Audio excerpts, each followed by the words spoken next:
and welcome into What the Music. I am extremely excited for my next guest, and of course we just heard her song Never Leave the Basement, in which when I heard this song I was completely enthralled, absolutely loved it, had to get you on the show.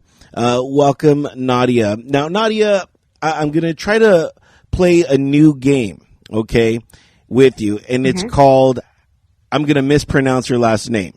All right, it's the game that's catching on the entire world, and it's Nadia Vaeh. Am I close? It's a very fancy attempt. I like the inflection. It's actually it's Vaeh. Vaeh, got it. But I like that. It's like it sounds very French. Yeah. You yourself are a bit exotic as well. You come from Atlanta, right? I am half Lebanese, but yeah, I grew up in the South. Good old Southern girl. That's great, man. Yeah. Tell me about that experience real quick. I love being from Georgia and from Atlanta. While it has its pitfalls, like anywhere you might live. Just, I think it definitely made a positive impact on my sonic sensibilities, and I'm very hospitable. I'm the hostess with the mostest because of that. Yeah, I love I'll always rep my hometown, my city. I actually am responsible for all your views on YouTube for Never Leave the Basement. Okay, I kept on. Thank you. Yeah, that was such a treat, that video, and I'm going to put that into the show notes so people can see this video. The song is super fun, and the video is super cute. And tying all those together is making for such a calling card for yourself. Of course, the one thing that I wanted to talk to you about is this concept of music being fun, but yet having that underlining meaning, Anytime I hear a song and it's super fun, I always think the opposite. I'm like, okay, there is something not going on that I'm completely missing, because you're kind of flipping the script and being a magician, about that.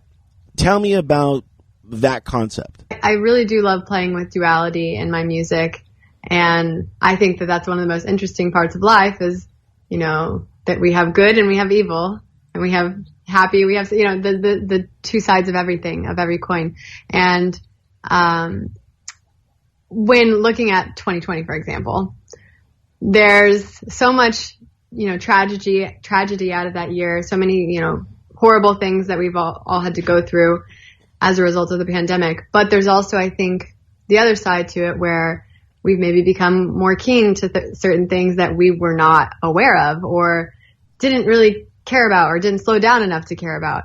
And for me, 2020 was a very massive year of rapid healing of old wounds, and also healing the grieving the life that I had before 2020 and all this stuff. So that's kind of why I wanted to make something that was very upbeat, like you could just like dance to and have fun, but also like there is like something deeper, darker going on underneath the surface to that fun beat. So yeah, and you truly captured that in not only the song, but of course in the music video.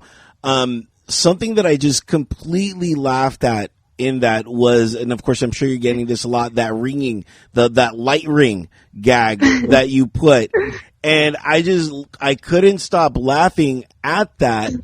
But did that really happen? Because sometimes, a lot of times, somebody puts something in a music video, or whether it's something on TV, 9 times out of 10, that actually really happened, and they just like, oh, let's put this will be funny. Did that actually happen to you? That was me all 2020 trying to do live streams. like just frustrated at equipment, just cursing in my living room, like, what the, like, yeah. It was so endearing and so funny. Oh my God. I loved it. it was great. So thank you. Yeah, and tell me about the team that you worked with on this particular music video. I noticed that you did this shoot in 21 hours. That is, for what you guys did, that easily should have been a week shoot, you know, and to try to cram all that in. It was crazy. So the team that I worked with could not have been more perfect. Like, we could not have survived without one person, you know, like it was exactly as it needed to be. And it was a week-long shoot packed into this 21 hours because we moved essentially 2 apartments into an empty, vacated house in Beverly Hills that I think, you know, was legitimately built in the 60s and maybe hadn't even been opened for like 30 years. And it was freezing. It was probably the coldest day Beverly Hills has seen in eons. And it was raining. We had no running water, so we had a porta potty out front that we all had to like run to while it was raining. And everyone kept an amazing attitude. Like, everyone was just there to make great art. And it was, and that's why the video turned out energetically as, you know, awesome as it did, because every single person's spirit was there to make something impactful. This song, you know, in my brain is wildly popular. You know, I heard it and I was, you know, again, you know, like at the beginning, I was like, who is this person? I went and I checked out your SoundCloud and I noticed just all the music that you had published throughout your life. And I kept on hitting, you know, play and saying, oh my God, this is a great song. This is a great song. This is a great song. But it feels more like Never Leave the Basement is going to be the tune that actually helps propel you over that hurdle. This is going to sound like such a strange question, but how are you dealing with that? Because like for myself, you know, and my show, you know, it gets some views and it gets some likes, you know, and you know, for the most part, I tell people my show is, you know, basically for artists. Like, you know, like the avid viewer is not going to, you know, find my show entertaining. I hope they do, but, you know, it's really, I get a lot of musicians that really enjoy the show and more feedback from them.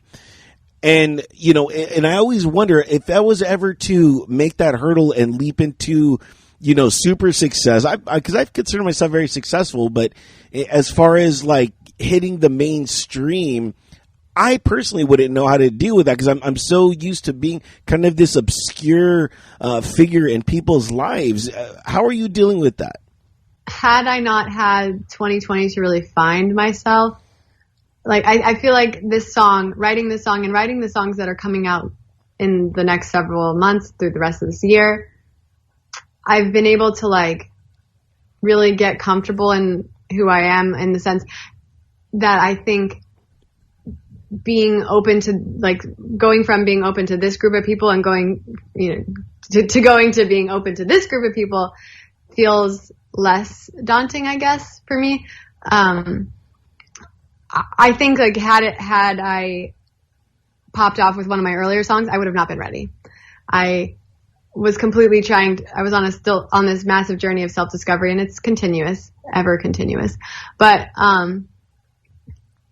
I feel like I'm finally ready to also be more vulnerable and less, I feel like in my earlier songs, I'm hiding behind metaphor instead of like just living. You know what I mean? I don't know how to explain. That's another song, but, yeah, I feel, you know, I'm getting nervous talking about it, so I don't even know if I am ready. We'll see. Well, you know, speaking of, you know, expanding your circles, you're subleasing your LA apartment. And did you find somebody? Because I'm looking for a place. And yes, I found this really cool psychic chick that lives in my place now. That's great. Did she give you a free reading? She's like, I'll throw in a free reading, you know. She actually sent me a text that I really needed to read the other day, and I was like, oh my God, I'm so glad that you're in my apartment right now. Well, that's wonderful. That's great. Now, what you're doing is you are going to be traveling to the UK and touring, and just touring in general. that is going to be the most interesting part, I believe, because not only are you coming off of 2020, but everybody's been inside. Nobody's really seen live music, so your space capacity is going to be even more in my analytical brain, because everyone's going to be like, oh, yeah, of course I'll go see her. I haven't been out in like forever. So you should be packing them in theory. Tell me about playing live. It's going to be it's really everybody's first time playing live. And I know that sounds crazy because everyone did, but after such a long break, I truly feel that it's going to be a brand new kind of sensation all over again. Oh yeah, I am so excited and ready to get back to live. I've been doing like small acoustic things outside, over the last couple months, but I'm so ready to be live full band. Are you in LA? Yes, I am. Is that what I understood? Okay, so I do have a show, LA listeners and you, July 9th at the Mint, live with full band. We're going to be rocking out, and I'm just so excited to really get back to. I feel like live shows are going to have a whole different energy, like because all these pent up, performers are going to just rawr, like lion face the whole thing. So very, very excited. And the Mint is such a perfect venue, not only because there's tons of free parking, which is such a commodity, especially in LA, but it's a cool venue. Enough space. They have 2 or 3 bartenders working the bar. So it's going to be a great. When is that again? July 9th. There will be Saturday shows. There will be Sunday shows. There will be shows on all the days because I'm getting out of my basement. Damn it.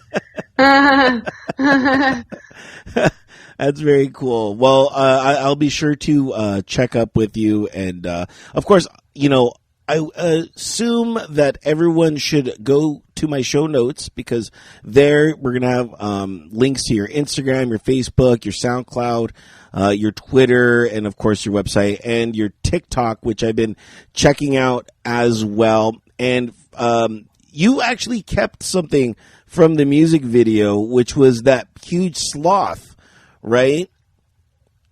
And he's been popping up all over your TikTok. Was this a prop that you just took home, or what's the story of this sloth? So Slothy entered my life actually around the holidays. What is it? What do they call it? Latching season. Like when you start when people start like romancing and dating. So Slothy and I got together around the holidays, and he was my little holiday boo thing, and he actually was part of my Christmas cards promotions, and then I just decided to keep him, and I think he's just going to show up like cameo all my videos. You just should. like lurking in the background. You should. I'm just Bigfoot sloth. Yeah, I'm like, this is the biggest sloth I've ever seen. This is insane. Oh man. So, moving on, we are going to finally hear one last song, and that is going to be Spellbinding. I heard the remix of the song, and this is going to be very controversial, but I liked it more than the original. Wow. It was super. Momo's going to love to hear that. Yeah, it was super upbeat, and I was just like, man, I could see, the clubs playing this. Tell me about when you heard the remix, because that's a scary thing for an artist, to give their music over to somebody and them take it on a completely different direction. Yeah. Honestly, I really trust Momo. Momo's a good friend of mine, and we did a remix before in 2020 as well for my song Anxiety, which you should definitely check out too. But she's got a great ear and great, style as a DJ, and I knew she would take it to a great place, and she rocked it. It's really dancey and fun. Super dancey and fun. Truly enjoy it. However, the original that we're going to play, I love what you're doing. The proceeds from the song is going to go to Peace Over Violence.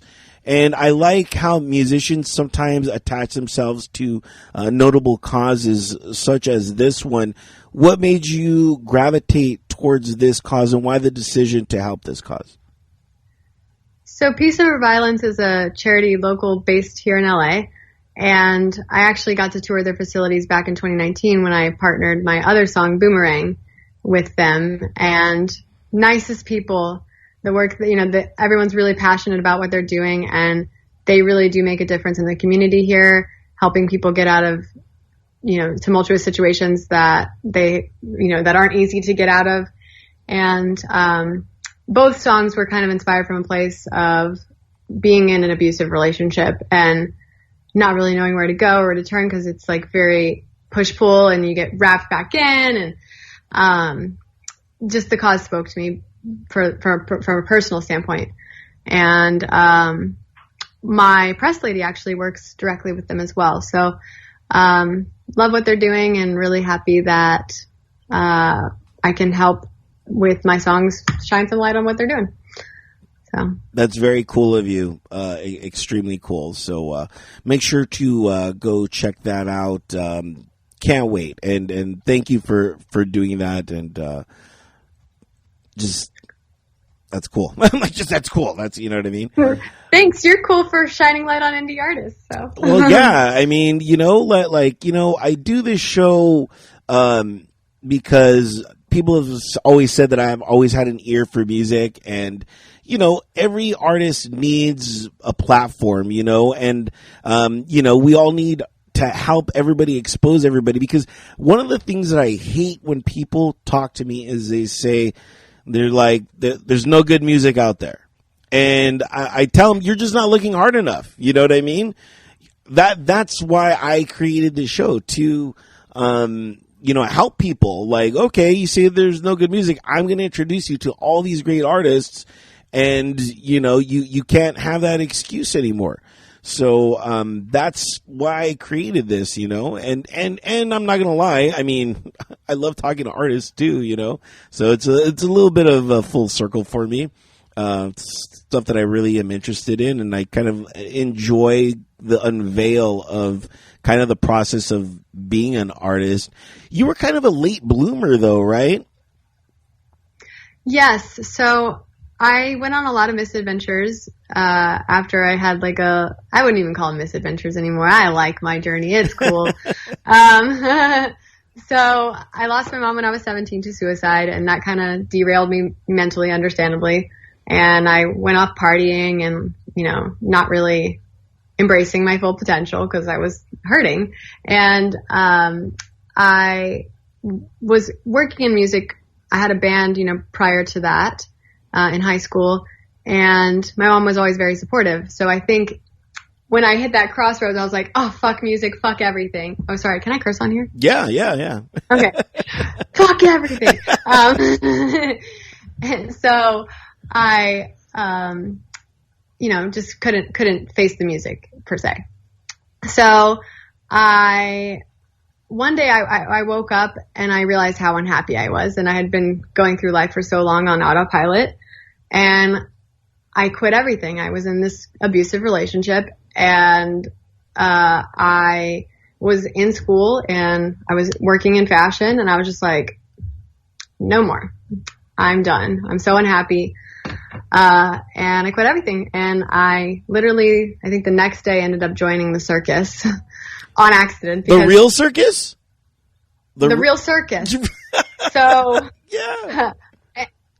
Basically, I was moving out of my building and I needed a couple laundry detergent because where I was going was like a definite downgrade. I was like not going to it was going to be very different lifestyle. I was like, I should probably do some laundry. So I went down to the only neighbor I had seen in the building, who I'd really spoken to. And he was a very quirky guy with handlebar mustache, had some pinstripes going on, and I was like, hi, could I borrow a cup of soap / have a cup of soap? And he was like, why, of course. And I saw this circus gear behind him, and I was like, well, I knew you were weird and quirky, but what is this? And he's like, oh, I run a local circus. And I was like, that's amazing. I've always wanted to join the circus. And it was in that moment that my brain did a little flip, like a little tumbler. And he was like, well, why don't you? What's stopping you? And I was like, well, shit, only my damn self. And I started training with them, having no natural agility, not really cut out for that kind of thing. So I started singing in their productions, and that brought back my love and passion for singing. And then in turn, one of the instrumentalists actually is a phenomenal songwriter, and he invited me to start coming to write songs with him. And he went to Berklee School of Music and really helped me sharpen my storytelling abilities. And that's how I kind of got back into the swing of things. And that's great. Now I'm here. Yeah. That, you know what? Because I was a little worried about you traveling, all around, in your car, but I guess it makes sense now because, I mean, you kind of got a little taste of that lifestyle in the circus. So you must enjoy that aspect, that adventure, that Jack Kerouac-esque kind of life. Oh yeah. I'm definitely a wanderlust. When I think back to the times I was most happy, it's when I kind of am not really tethered to anything and I'm just like floating around. I love to travel. I love to experience things, try new things, and take risks. And I think for so long I just kind of like lived in fear too. So like it's me making up for all those years of just like not taking risks. So a lot of people say, they look back in their life and say, oh, I wish I could have, would have, should have. But in my life, I always say, well, those were just workups, For me, a lot of things are workups. Like doing this show, for a while, it was only audio. And I personally had to be comfortable because everyone's like, you're missing so many other views. You're missing all this other stuff, which is being tethered to just doing audio. And it took me a long time to get comfortable with actually being in front of a camera and because I have copious notes like everywhere, and just trying to organize those notes so that I can do a show and look like I'm doing a show without, looking like I'm doing a show in a sense. So I totally get what you mean. And, as long as we always look at things as these were just these trials and tribulations that we had to get to, I never see bad in things. I guess, of course, like there's the natural bad in things, you know what I mean? But not the, learning experiences, that we go through in life. So I'm super glad for you and happy. Do you think that your sensitivity, to the world around you is like a superpower? I would definitely say that. I think, having gone through some of the things that I went through hardened me for a while, and I had to go into the shell. I resonate with the enter the shell mentality. But through that, I was able to become stronger but be able to exist outside of the shell and still feel without letting it overtake me. I still have days where I feel like 17 different emotions and I get nothing done because it's like I'm in overwhelm. But I think because I have that ability, I'm able to articulate things in my music that maybe people can't find the words for, and maybe my songs can help them through the things that they can't put words to. So yeah, that's what I'm here to do on this planet. Well, you're doing it, and you're doing it well. And of course, you're going to be touring, I guess, the UK. Is that still a go? I know there's a lot of things right now happening with COVID, still kind of resonating, kind of out there. Is that still happening? So, fingers crossed. It will definitely not be until fall, like September. It just kind of depends on what goes on with pandemic. I know that UK is having some issues with the whole, craziness going on in India and their numbers. So we'll just have to see. Definitely happening next year, if not this year. And in the meantime, I'll just be wandering around the U.S. That's good. You must have a lot of friends, because if for you to like crash at like any place, you know, you can't just do that at a rando's house. You know, you must have a lot of friends that are supporting you through this. Yes. So thankfully, a lot of my friends from Atlanta have dispersed, and then I have friends, you know, from Colorado that have dispersed. So it's kind of a lucky situation in that sense. And then in LA, I'm just kind of hopping around too. So, you know, and then my Corolla, shout out to Toyota for everything. So, and that's actually foreshadowing, just so you know. I have something in the works.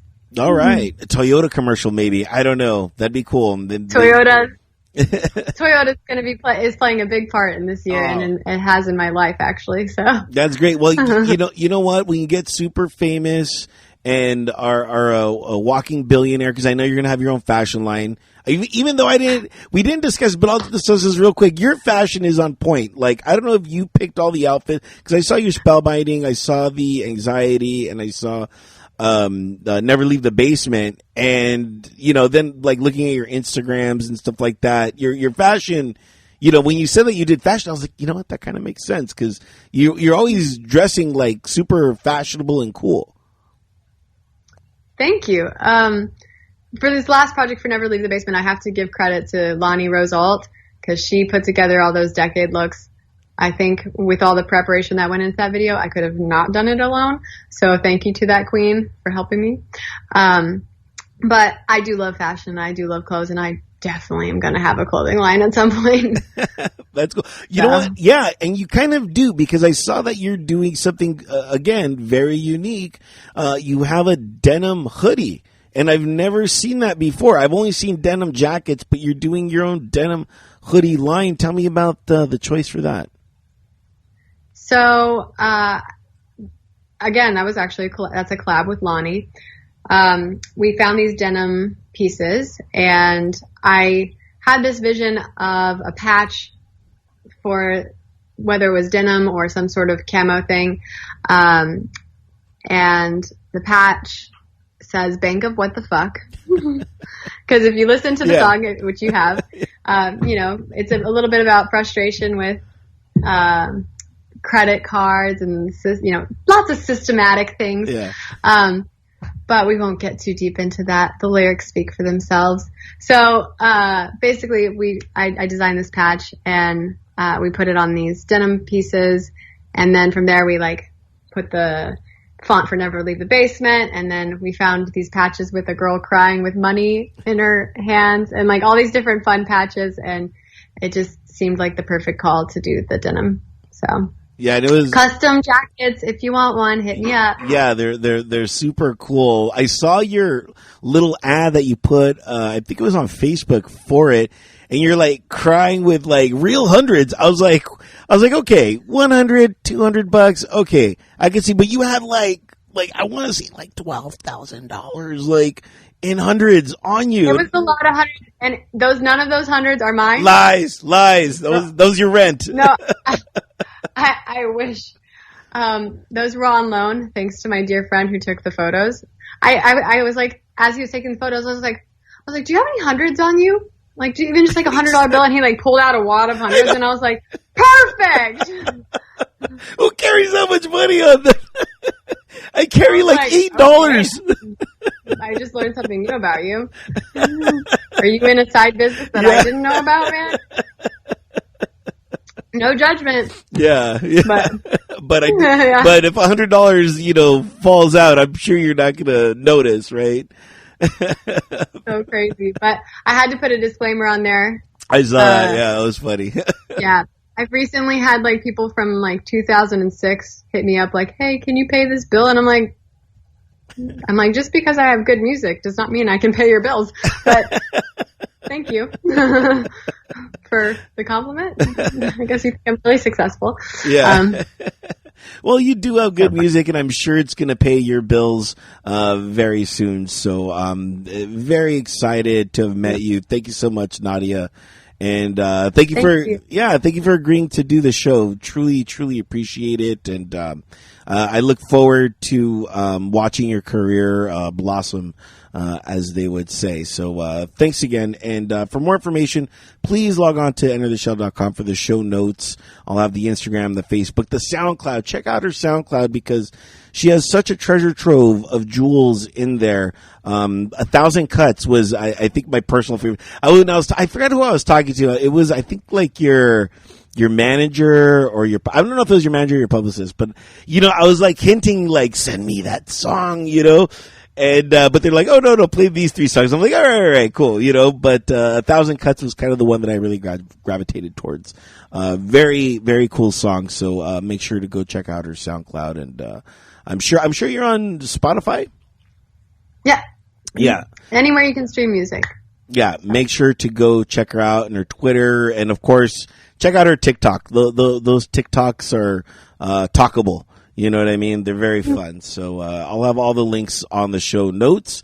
And, the last song we were going to leave with is going to be Spellbinding. So make sure to go check that out. And, that's going to wrap it up for this edition of What the Music. And we are out of here. Later. Thank you. I hide in the dark, always scared of playing with fire, but something about you's lighting me up, a match of desire, like some kind of weird magic.